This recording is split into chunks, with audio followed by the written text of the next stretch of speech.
In 1370, the King of Denmark surrendered, not to another king, but to a committee of merchants.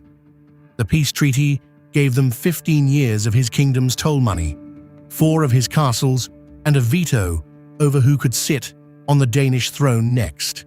The victors had no country, no capital, no standing army, and no flag. They were the Hanseatic League, a network of trading towns that for 3 centuries quietly ran the commerce of Northern Europe. Here's how a merchants' club became a superpower, and how it worked without ever becoming a state. Start with what the Hansa was not. It had no constitution and no founding date. Merchants were trading together long before anyone wrote rules. It had no treasury, no citizenship, no borders. Historians still argue about what to even call it. A league, an alliance, a cartel. The word Hanse just meant a band, a company of men. At its peak, nearly 200 towns claimed membership, but a town was Hanseatic, mostly when it was useful to be. The whole thing was less like a country and more like a protocol, a set of rules for who could trade, where, and on whose terms. The story starts on the Baltic frontier in the 1100s. German merchants and settlers were pushing east along the coast into lands of timber, fur, and grain. In 1159, the port of Lübeck was refounded on a strategic neck of land between the North Sea and the Baltic, and it became the mother of the network. From Lübeck, merchants could move Lüneburg's salt to the great herring shoals off Denmark and preserved fish to all of Christendom. Salt and herring, the oil and gas of the Middle Ages. The towns that controlled them got rich first.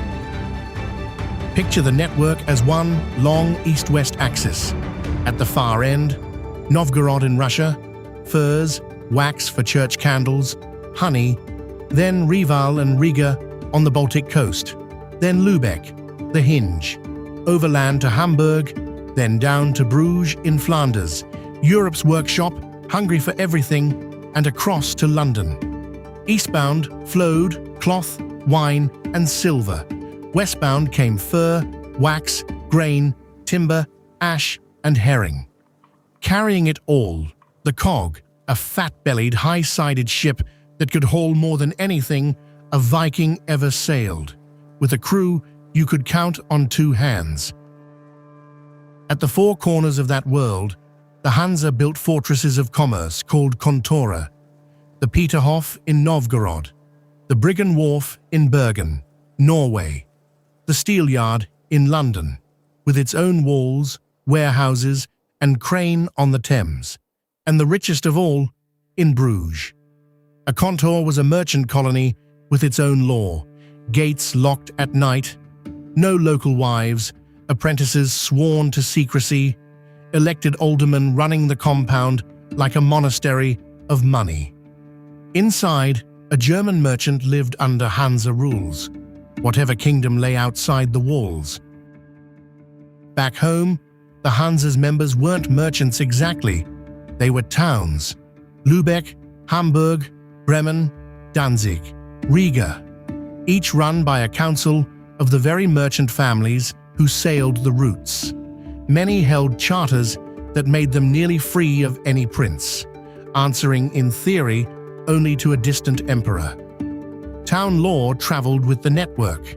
Dozens of new Baltic cities simply copied Lübeck's law code, book and all, so a merchant found the same rules in every port.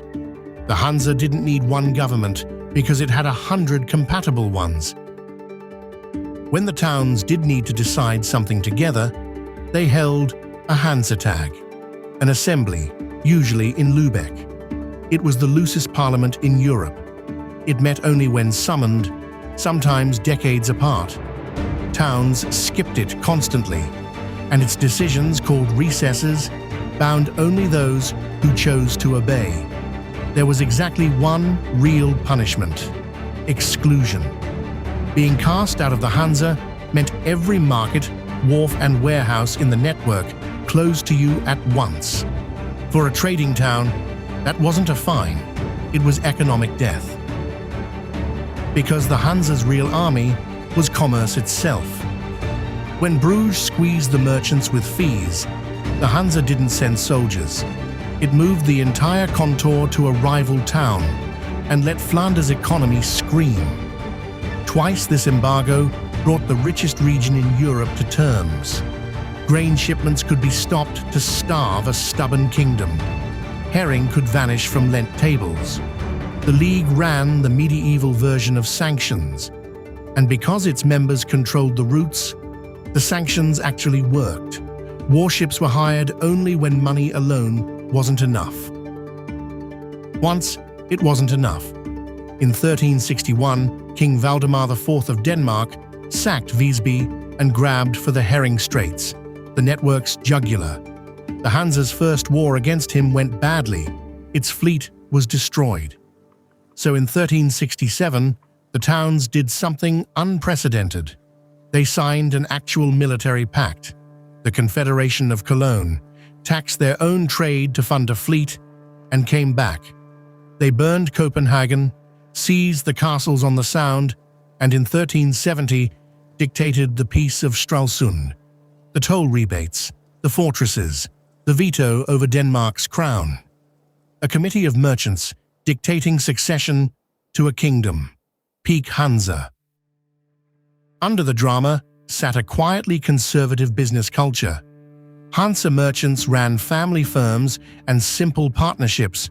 One partner shipped out, another kept the books at home, profits split by contract. Deals closed on reputation.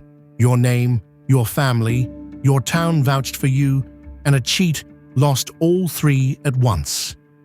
They were slow to adopt the flashy Italian inventions, big banks, complex credit, and proud of it. What they had instead was standardization. Same law, same weights, same barrel sizes, same rules in every port from London to Novgorod. Predictability was the product. Every trade empire breeds its parasites. During the Danish Wars, privateers licensed to raid shipping went independent.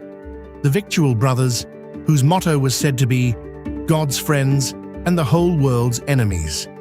They took Gotland, plundered convoys, and for a decade made the Baltic a war zone.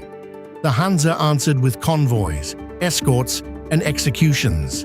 In 1401, Hamburg captured the pirate captain Klaus Störtebeker and beheaded him with dozens of his crew. He promptly became a folk hero and remains one. The pirates were crushed. The legend keeps sailing. No one defeated the Hanse in battle. Instead, the world changed around it. Princes and kings grew stronger and stopped tolerating merchant republics inside their borders. Moscow's Ivan III shut the Novgorod Kontore in 1494. The herring shoals themselves migrated from the Baltic to Dutch waters. Dutch ships, cheaper, better, sailed straight through the Sound and undercut Lübeck's whole reason to exist. England expelled the steelyard merchants. Town after town drifted away. When the last real Hansetag was called in 1669, only 9 towns bothered to come. And yet, the name refused to die. Hamburg, Bremen, and Lübeck still officially call themselves free and Hanseatic cities. It's on the buildings and the license plates. Germany's flag carrier is Lufthansa, the Air Hanse. The old Kontore wharf at Bergen still stands, plank by plank. And every attempt to explain the European Union eventually reaches for the same comparison. A club of members, no real army, power through market access, decisions by consensus that everyone ignores. The Hanse has been gone for centuries. Its business card is everywhere. Step back and the machine explains itself. The Hanse worked because it controlled the choke points of northern trade and could credibly threaten to shut them. Collective punishment, cheap to threaten, devastating to receive. It stayed cheap by having no state to maintain, no court, no army, no bureaucracy. But the same design carried the seed of the end.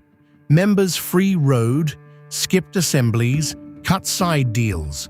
A network with no center can't reform itself, can't tax itself, can't force its members to sacrifice.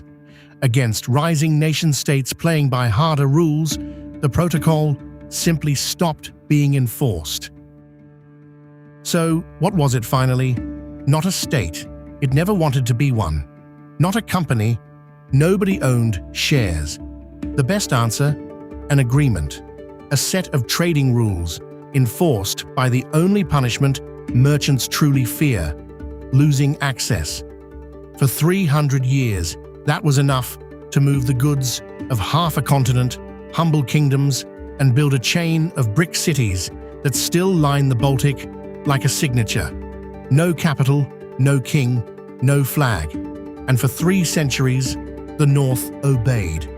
That's the Hanseatic League, proof that a network with a credible threat can outpower an empire until the world learns to root around it.